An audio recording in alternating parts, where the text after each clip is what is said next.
মানে ওই মানুষগুলো, আমার পরিবারের মানুষগুলোর কথা অনুযায়ী আমাকে ভুলভাবে আমার দর্শকদের কাছে বলেন, বাংলাদেশের মানুষের কাছে খুব বাজেভাবে উপস্থাপন করেছে।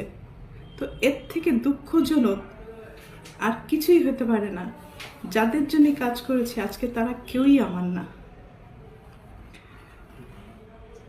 এই জন্য হয়তো আল্লাহ বলে, যার যার জীবন হিজ হিজ হুজ হুজ, কিয়ামতের মাঠে কেউ কাউকে চিনবে না। তো একটা মেন পয়েন্টে আসি। আজকে যে অভিযোগগুলো আমার মা আর বোন করছে, খুব স্ট্রংলি আমি প্রতিবাদ করলাম। এর পুরোটাই মিথ্যে, বানোয়াট, এবং তাদের স্বার্থ উদ্ধার হয়নি বলে আজকে সত্য একটা জিনিসকে অসত্য বলে প্রমাণিত করার চেষ্টা করছে। আমি একজন শিল্পী মানুষ,